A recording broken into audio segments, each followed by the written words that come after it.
굉장히 넓어 보입니다. 오늘 본문 말씀은 누가복음 15장 3절에서 10절 말씀입니다. 성경을 찾으셔도 되고 그렇지 않으면 앞에 있는 것을 한 절씩 교독하도록 하겠습니다. 제가 먼저 한 절 읽고 여러분들이 읽고 교독할게요.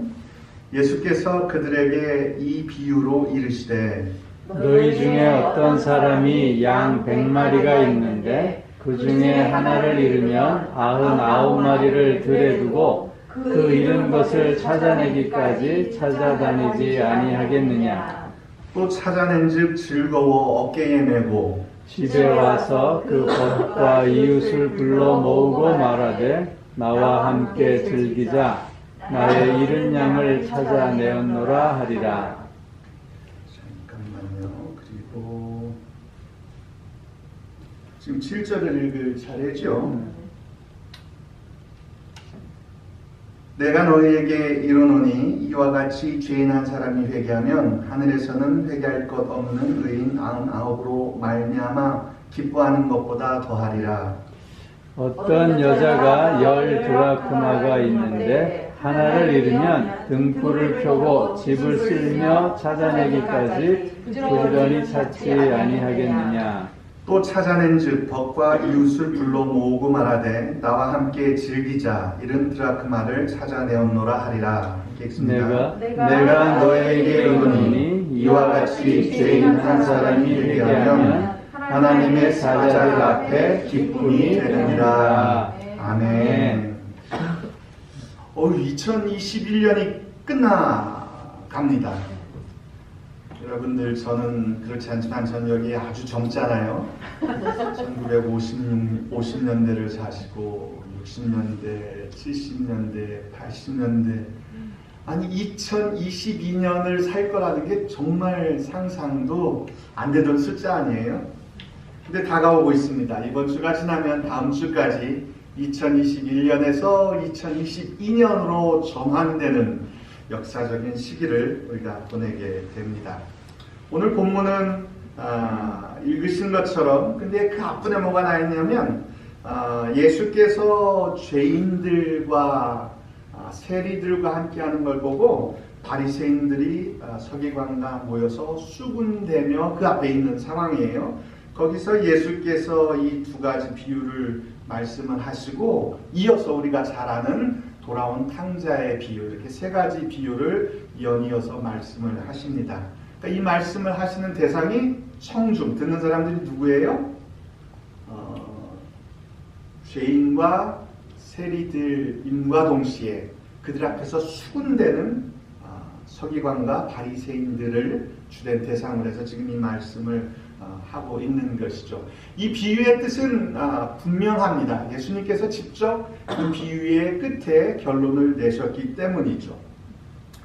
잃어버린 양 한 마리를 찾기 위해 99마리의 양을 두고 찾아온 후 함께 기뻐하는 목자, 첫 번째 비유고요. 두 번째는 10개 중 하나를 잃어버린 드라크마를 최선을 다해 끝까지 찾아내고 마는 여인에 대해서 얘기를 하고 있죠.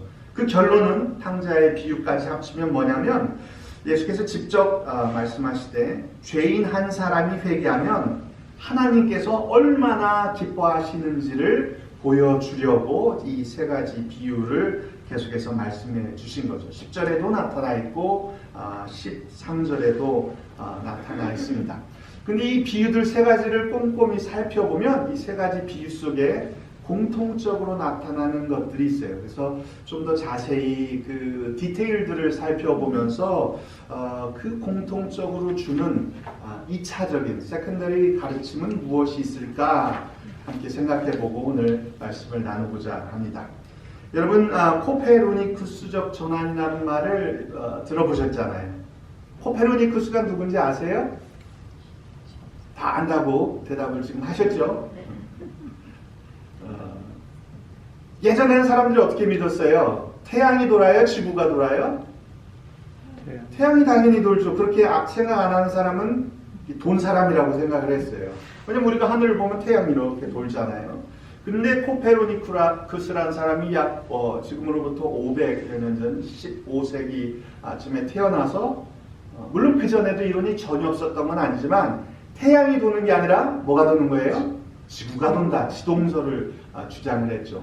지구를 중심으로 모든 것들이 도는 것이 아니라 태양을 중심으로 지구가 돈다는 지동설. 그래서 생각이 완전히 업사이드 거꾸로 뒤바뀌어 버려서 그렇게 패러다임에 큰 쉬프트가 있을 때 코페르니쿠스적 전환이다 이렇게 부르게 된 거죠. 그리고 두 번째로 철학에서 칸트라는 사람이 이전까지는 역사적으로 철학의 업무가 뭐냐면 진리를 발견하는 것을 철학이라고 했거든요. 그래서 이름도 philosophy, 진리, 필로스에 대한 소피아, 사랑을 이름을 이렇게 붙였잖아요. 근데 칸트가 어느 날 나와서 하는 말이 그 진리, 물 자체, 형이상하게 있는 것에 대해 거기보다 어디에 더 관심을 써야 되냐면 그것을 알고자 하는 인간의 인식론이 어떻게 작용하는지 여기에 더 관심을 쏟아야 된다라고 해서 철학이 완전히 패러다임이 바뀌어 버렸죠. 그래서 칸트의 이 인식론도 코페르니쿠스적 전환이다 이렇게 부르는 것입니다. 저는 오늘 본문 말씀을 잘 살펴보면 예수 그리스도의 사람을 바라보는 관점 또한 이건 못지않게 완전히 관점을 달리하는 전환이다라고 말씀드리고 싶은 거예요. 그래서 이것을 예수적 전환이라고 제목을 붙인 것입니다. 한 사람을 바라볼 때 어떻게 바라봐야 할지에 대해서 전혀 새로운 시각을 우리에게 제공하고 동시에 가르쳐 주고 있음을 깨닫게 되는 거죠. 예수께서 스스로 말씀하신 죄인 한 사람이 돌아올 때 하나님이 얼마나 기뻐하시는 사건인지를 그거에 대한 다른 변화가 없이 세컨데리로 이것들을 살펴볼 때 예수님께서 한 사람 한 사람을 바라볼 때 어떤 관점을 가지고 바라보는지가 드러난다. 그것에 대해서 이제 말씀을 나누고자 합니다. 그래서 첫 번째 제목을 이렇게 잡아봤어요. 예수적 전환. 한 명의 사람은 절대적 가치를 부여받게 되었다. 혹은 되찾게 되었다. 어떤 가치요? 절대적 가치. 굉장한 말이잖아요. 절대라는 말은 우리가 절대 잘 안 쓰죠. 하나님한테 빼고는. 절대적 가치를 개인이 소유하고 있다라고 적어보았습니다. 첫 번째 명제, 다수는 소수보다 중요하지 않다. 맞아요? 틀려요? 틀려요? 예수님이 지금 그렇게 말씀하고 계시는 거예요. 다수는 소수보다 중요하지 않다. 양 90마리가 99마리가 죄송합니다. 양 한 마리보다 몇 배 중요해요? 99배 중요해야 맞잖아요. 아주 기본적인 산수잖아요. 근데 여기서 보면 목사가 양 99마리를 둘에 둔 채로 한 마리를 찾아감으로 해서 절대 잃어버린 한 마리의 양이 99마리에 남겨진 양보다 덜 중요하지 않다라고 누앙스를 풍겨주고 계신 거예요. 어떻게 보면 말이 돼요? 되는 것도 같고 안 되는 것도 같죠. 그래도 99마리가 들에 남겨뒀다고 그랬는데 그나마 목자가 2-3명이 같이 일을 하면 목자가 남겨져 있겠지만 그렇지 않다면 보니까 양 100마리면 아주 소규모도 아니지만 큰 규모가 아니래요. 보통 그 작은 거라고 할 수 있기 때문에 목자 한 명일 수도 있거든요. 그러면 남겨두고 간다는 것은 위험을 감수하는 건데 어떻게 그럴 수 있을까? 우리는 생각이 안 되죠. 우리는 당연히 99불이 1불보다 중요하죠. 돈으로 대입하면 금방 이해가 됩니다. 아무도 1달러가 99달러보다 더 소중하다고 말하지는 않을 겁니다. 그래서 이것이 예수께서 보여주시는 발상의 전환이에요. 다수는 소수보다 중요하지 않다. 그렇다고 소수가 다수보다 중요한 얘기일까요? 그렇진 않아요. 하지만 우리들이 당연히 생각하는 다수가 소수보다 중요하다는 생각은 잘못되었다라고 말하고 계시는 거죠. 두 번째 명제를 살펴볼게요. 선한 자는 죄인보다 소중하지 않다. 말이 돼요? 세상에 착한 사람들이 있어요. 그런 사람들은 막 잘 돼야지 되죠. 나쁜 사람들이 있어요. 아주 인간이라고 말하기도 거북한 그런 사람들이 종종 나타나잖아요. 그럼 어떻게 해야 돼요? 사회와 격리시키고, 영원히 격리시키는 방법은 생명을 취하는 거죠. 당연한 생각이에요. 우리들은 누구나 그렇게 생각을 합니다. 예수께서는 선한 자가 죄인보다 소중하지 않다고 말을 하고 계시는 거죠. 제 말에 탕자의 비유를 보면 그렇잖아요. 큰아들과 작은아들. 큰아들은 평생 동안 아버지 말씀에 순종하고 아버지 곁에서 살아왔잖아요. 작은아들은 그걸 뭐라고 그래야지? 한국말은 뭐라고 그러죠? 천륜, 일륜을 어긴 해륜아인 셈이잖아요. 그 있는 걸 살아계신 데 유산을 다 달라고 가서 뭐 제대로 된 좋은 일 하다가 할 수 없이 탕진한 것도 아니고 창기와 먹고 마시며 다 탕진하고 무슨 낯짝이라고 들고 들어와가지고 지금 그러는데, 아버지의 마음을 빗대 하나님을 아버지의 마음에 빗대 예수께서 뭐라고 그러세요? 이 아들이 그렇게 떠났다가 돌아왔으니 내가 크게 잔치를 열고 기뻐하는 것이 마땅하지 아니하냐 라고 얘기를 합니다. 이 말을 듣는 바리새인과 서기관들에게 너희들이 지금 죄인이라고 비꼬는 그 세리와 창기와 죄인들이 돌아올 때 너희들이 하나님 앞에 존재하는 것보다 더 크게 하나님이 기뻐하실 수 있다라고 지금 말하고 있는 거예요. 객관적인 관점에서, 종교적인 율법적인 관점에서 보면 아마도 윤리적으로조차 이 서기관과 바리새인들이 지금 예수님 주변에 몰려있는 세리와 창기로 대변되는 죄인들보다 선한 사람들이었을 거예요. 근데 물론 회개하고 돌아올 때 하나님의 마음이 얼마나 기쁜지를 얘기하지만 예수께서는 동시에 그 비유를 통해 선한 자는 악한 자보다 더 소중하지 않다라는 시각을 제공하고 있는 거예요. 코페르니쿠스적 전환이라고 할 수 있지 않습니까? 세 번째 명제를 드릴게요. 전체는 부분보다 소중하지 않다라는 거예요. 10개 중 하나를 잃어버린 드라크마 여인의 비유를 아시잖아요. 오늘 읽었잖아요. 그걸 찾아보니까 많은 주석가들이 아마도 단순히 은전 드라크마 하나가 아니라 드라크마 혹은 데나리오는 한 사람이 하루 일을 해서 벌 수 있는 일당 혹은 어떤 데 보면 절반 정도 나오니까 요즘은 얼마나 될까요? 100불 안팎 될까요? 더 받는 사람도 있고 덜 받는 사람들도 있을 테니까. 근데 단순히 그것을 잊어버렸다기보다 10개의 세트로 되어 있는 것 중에 하나를 잃어버렸다라고 많은 주석가들이 해석을 합니다. 사진을 찾아보면 드라크마이만한 은전, 반짝반짝하는 것을 10개를 모아서 목걸이 혹은 이마에 그렇게 장식하는 그 관습들을 찾아볼 수 있어요. 그 중에 하나가 이제 빠져나간 거예요. 그러니까 단순히 동전 하나 잊어버린 게 아니라 대부분 그 당시에 결혼하면서 신랑으로 받은 상징적인 폐물 중에 하나가 빠져나갔으니 얼마나 소중하겠어요. 이 부분이 하나가 빠져나갔지만 나머지 9개가 쓸모없게 된 거나 마찬가지니까 열심히 그것을 쓸고 찾아서 다시 맞춰서 전체를 온전하게 만든다는 뜻이죠. 그러나 여기서도 거꾸로 제가 비꼬아서 명제를 하나 만든 거예요. 전체는 부분보다 소중하지 않다. 현대 경영학 같은 거 배우면 그런 거 나오죠. 포드 뭐 이런 얘기 나오잖아요. 그 산업혁명 과정에서 컨베이어 벨트 막 이런 거 배우시지 않았어요?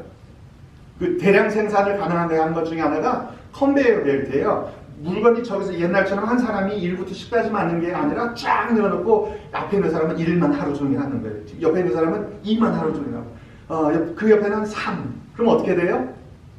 엄청나게 더 많은 물량을 더 빨리 만들어낼 수 있게 되는 거죠. 그렇게 산업화가 진행되면서 물건은 빨리 잘 만들어내는데 사람은 어떻게 돼요? 부품화되는 거예요. 부품화. 그래서 2번이 잘못하면 어떻게 해요? 물건이 못 만들어지는 게 아니죠. 왜요? 얼마든지 사람을 구할 수가 있어요. 그럼 다른 사람을 갖다가 replace 하면 되는 거예요. 끼워 넣으면. 사람이 어떻게 되는 거예요? 부분화, 부속화, 부품화 된다는 뜻이죠. 비인간화되는 현대사의 모습을 보여주는 것입니다. 그것을 거부하고 있는 거예요. 사람은 전체를 위한 부분으로 존재하는 것이 아니라 한 사람 한 사람이 절대적인 가치를 가지고 있기 때문에 전체는 부분보다 소중하지 않다라는 거예요. 어떻게 말이 되는 것 같습니까? 제가 세 가지 명제를 말씀드렸잖아요.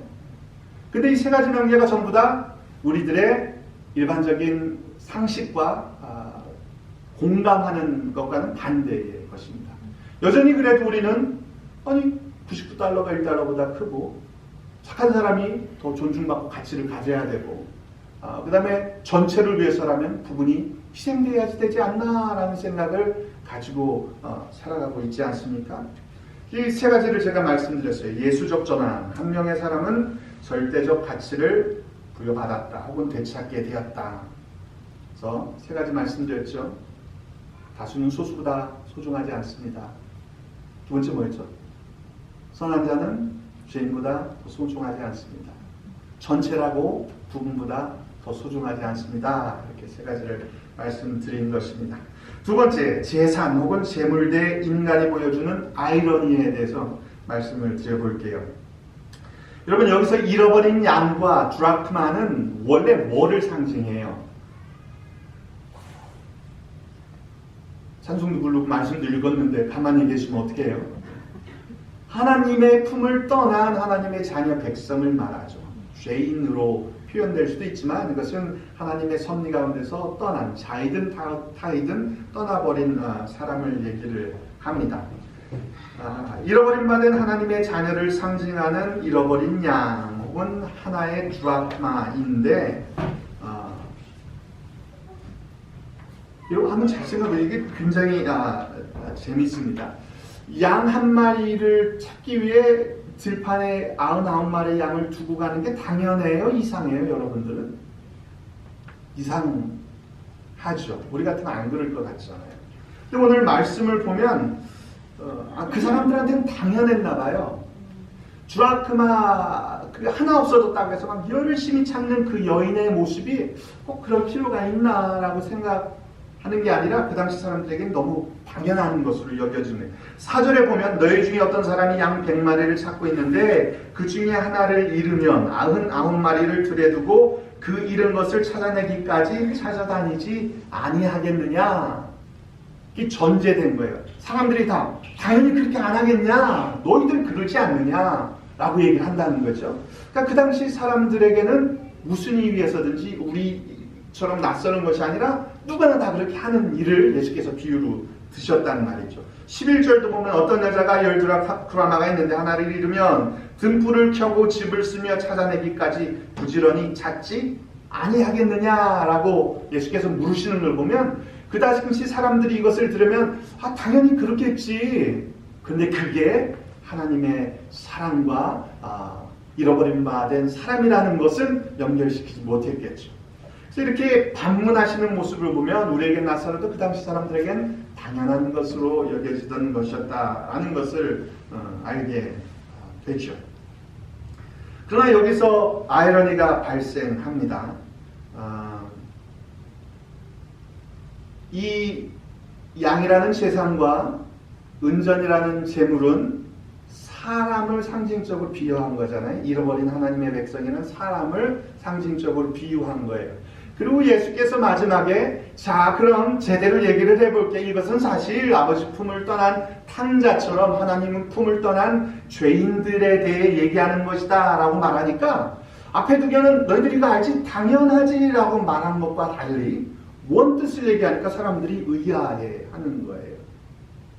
무슨 말씀인지 이해가 되세요? 원래 사람 얘기를 하기 위해서 동전과 양을 비유로 했는데 이거는 사람들이 그렇지 우리는 양 한 마리가 없어지면 당연히 가서 찾지. 그거 하나 없어지면 불 켜고 다 쓸어가면서 찾지.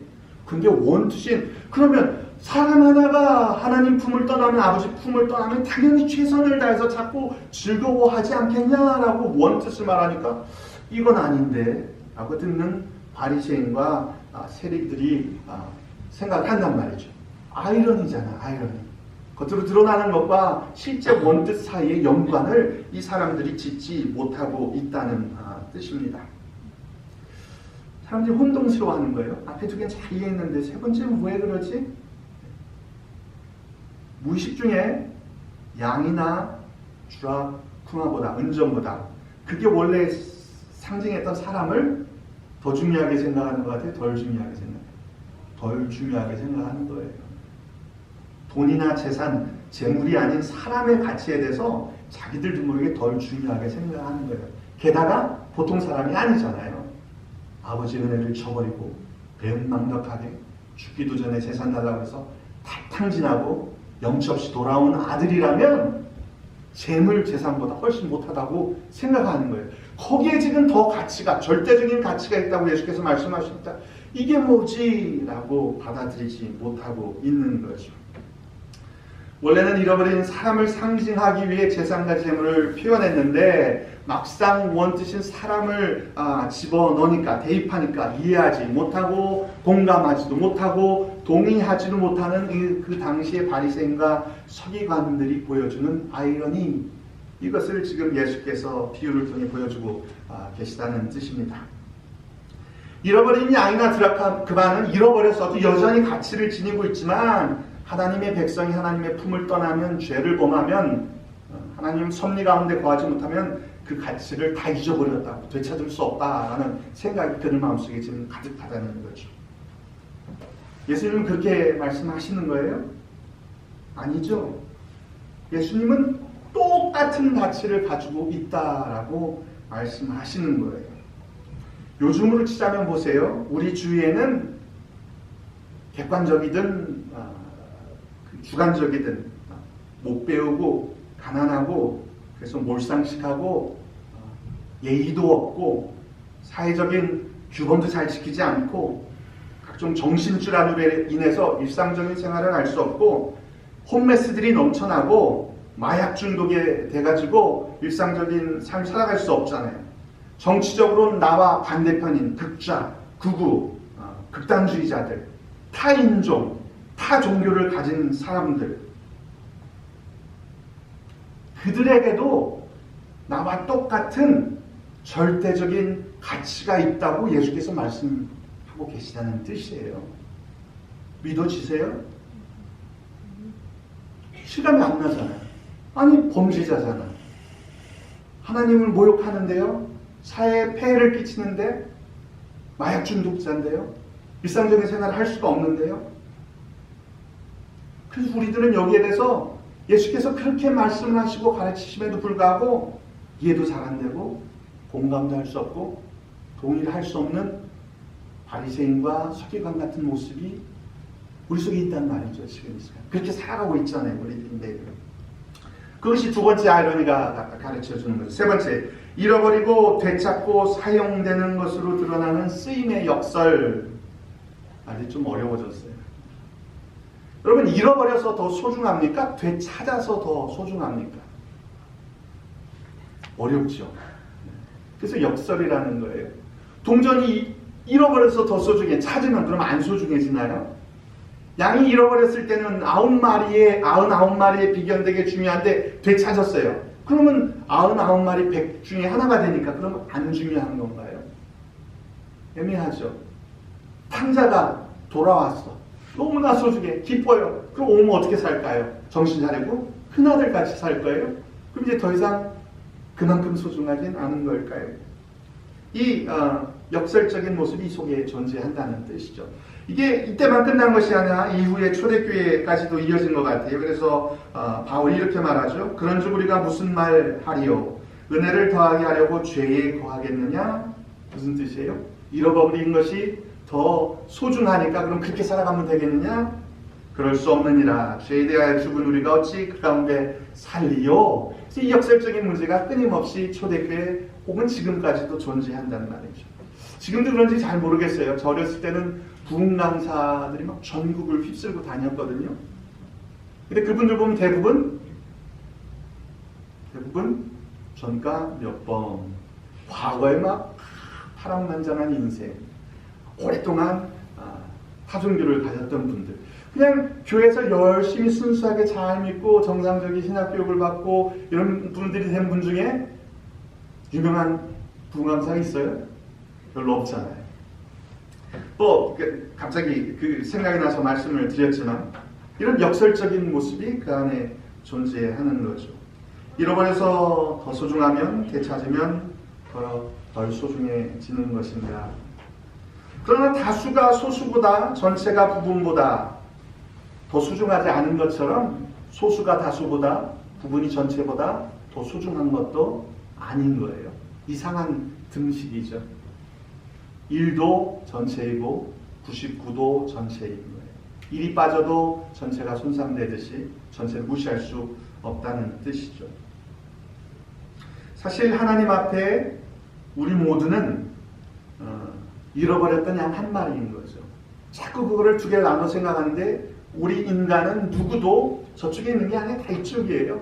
그렇게 바라볼 때 이것이 하나님의 사랑을 드러내는 비유이고 그렇게 바라볼 때 이것이 이해가 되는 거지, 두 가지를 비유해서 논리적으로 그러면 이게 논리적으로 성립이 되냐 하면 이 역설의 함정에 빠지고 마는 거죠. 우리 중에 탕자가 아닌 사람, 잃어버렸던 양 한 마리가 아닌 사람은 있어요, 없어요? 아무도 없어요. 단지 그것을 깨닫지 못하는 바리새인과 서기관 같은 사람은 있을 수 있지만 본질적으로 그런 사람은 존재하지 않는다. 마지막으로 흥미로운 사실은 그것들이 사용되어질 때 그 가치가 드러난다는 사실입니다. 여기 보면 세 가지 비유 속에 전부 다 우리 함께 즐기자라고 나와요. 근데 즐기는 모습을 특별히 탕자의 비유 끝부분에 보면 살찐 송아지를 갖다 잡고 금가락지를 끼고 재물과 재산을 사용하면서 즐기는 모습인 것을 깨달아 알 수 있죠. 돈이 든다는 뜻이에요. 그렇죠? 즐기는 데는. 한 드라크마를 찾고 기뻐서 이웃들과 사람들을 초대해서 즐겼으면 얼마가 들었을까요? 한 드라크마보다 덜 들었을까요? 더 들었을까요? 공돈이 생겼어요. 기분 좋다. 200불 생겼네. 그래서 친구들 모여, 야, 기분 좋다. 한 턱 낼게. 얼마 들었을까요? 요즘처럼 고깃갈 비싸면? 뭐 어떻게 쓰냐에 따라지만 아마 200불 가지고 요즘 뭐든 못할 거예요. 이게 그 돈의 가치로 비유되지 않는 거예요. 쓰여질 때 그 가치가 나타나는 거죠. 말이 안 되잖아요. 한 드라크마가 너무 소중한데 쓰고 나니까 한 드라크마보다 더 큰 게 없어졌으면 산수로 보면 마이너스지만 그 즐기는 기쁨과 이거에 대해서는 이것에 비교되지 않는, 쓸 때 나타나는 가치가 있다라는 거죠. 되찾은 양, 되찾은 드라크마, 재산이나 양들, 돌아온 아들, 이것의 가치는 환산할 수 없다는 거예요. 이렇게 이런 말씀들을 종합해 볼 때 예수께서는 한 사람 한 사람을 들여다볼 때 그 무엇과도 비교되거나 쪼개어질 수 없는 절대적인 가치를 지닌 존재로 바라보아야 된다라는 발상의 전환을 요구하고 계신 거죠. 근데 우리는 자꾸 그것을 아직도 그럼 돈을 더 썼네, 덜 썼네, 물질적인 가치로 비교하려고 하니까 참 저희들의 마음이 참 한심하고 답답할 뿐이죠. 되찾은 드라크마를 기뻐하며 더 많은 드라크마를 썼을 수 있고요. 이 표현 좀 너무 이상해서 좀 망설였지만 돌아온 아들을 위해서 뭐를 잡았다고요? 살찐 송아지를 잡아서 잔치를 벌였잖아요. 제가 정확히 모르지만 송아지 한 마리가 양보다는 훨씬 귀하지 않을까요? 네? 잃어버린 양 한 마리의 가치와 지금 아들을 되찾고 송아지를 죽여 잔치를 여는 모습을 비교해 보세요. 비교가 잘 안 되잖아요. 양을 그렇게 소중하게 했는데 잔치할 때 그 집에 가축을 잡아서 잔치를 벌이지 않습니까? 쓰여질 때, 왜냐하면 재물이든 재산이든 그것들이 쓰여질 때 가치가 나타나기 때문이에요. 사람도 마찬가지입니다. 우리 사람들도 하나님의 품 안으로 돌아와 하나님의 자녀로 거듭날 때 이웃들을 위해, 복음을 위해 우리들이 쓰여질 때에 진정한 가치가 나타난다는 거죠. 그냥 단순히 존재하는 것만으로 가치가 드러나는 것이 아니에요. 그것이 가치 있는 것은 하나님의 사업을 위해 쓰여질 수 있기 때문인 거죠. 그리고 그 가장 극단적이고 극적인 예가 십자가에 달리신 예수 그리스도의 사건으로 우리들에게 드러나는 시간입니다. 마무리를 짓도록 하겠습니다. 오늘 본문으로 잡은 세 가지 비유를 통해 예수께서 가르쳐 주신 교훈은 첫 번째, 우리 모든 한 사람 한 사람은 다수와 소수, 선함과 죄인, 전치와 일부에 관계없이 모두가 절대적 가치를 지닌 소중한 사람이다 라는 것입니다. 동시에 우리 모든 한 사람 한 사람은 하나님 앞에 회개함으로 구원받아야 되는 존재, 그 이상도 그 이하도 아님을 우리들에게 가르쳐주고 계시는 것이죠. 2000여 년이 지났습니다. 지금 우리 기독교인들은 그 당시 서기관과 바리새인들을 외식하는 히포크레이트라고 비웃는 사람들로 가득 차 있죠. 그런 기독교인들이 살아가는 사회입니다. 그런데 우리들은 여전히 오히려 예전보다 더 심하게 소수는 전체를 위해 희생해야 된다라는 희생을 강요하고 있고요. 부부는 전체 사회를 위한 대체 가능한, 언제든지 끼워 맞출 수 있는 부품으로 인식하고 취급하고 있고, 또 못 배우고 무식하고 가난하고 병들고 도덕적이지 못한 사람들은 사람 취급 못 받는 사회를 만들고 그 속에 살아가고 있습니다. 홈레스, 정신질환자, 마약 사용자, 범죄자들을 바라보는 나의 시각은 어떤지 깊이 생각해 볼 일입니다. 그것은 오늘 본문에 드러난 예수께서 사람을 바라보는 방법, 제시해 주신 방법과 일치하는 것인지 반성해 볼 필요가 있는 것이죠. 이러한 시각의 예수적 전환, 사람을 바라보는데 예수적 전환이 이루어질 때만이 우리들이 다른 사람을 제대로 바라보는 눈을 깨닫게 되는 거죠. 그리고 그것은 나 자신을 올바르게 바라보는 시각을 만들어주게 되는 것입니다. 그렇게 될 때 내가 왜 하나님의 은혜 앞에서 회개하고 돌이킨 삶을 날마다 살아가야 되는지, 그리고 또 내가 왜 어떻게 하나님 앞에 이 모습 그대로 아주 소중한 존재인지를 이런 과정을 통해서만 깨달아 알 수 있게 된다는 뜻입니다. 이제 2021년이 지나가고 2022년이 시작됩니다.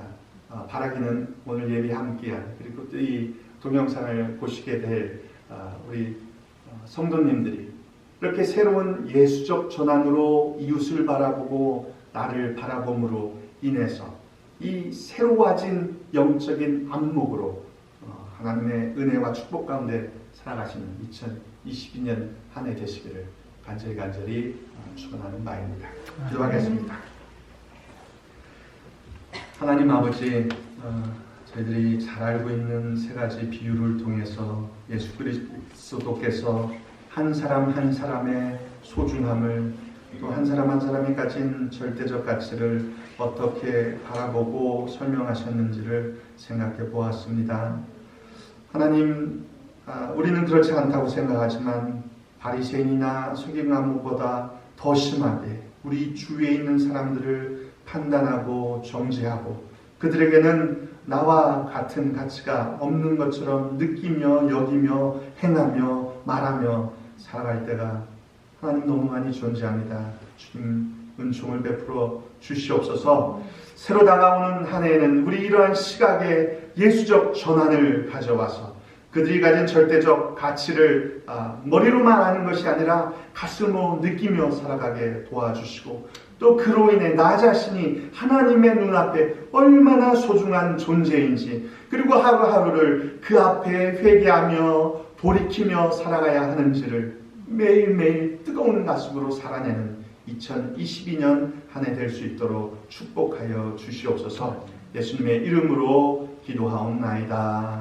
아멘.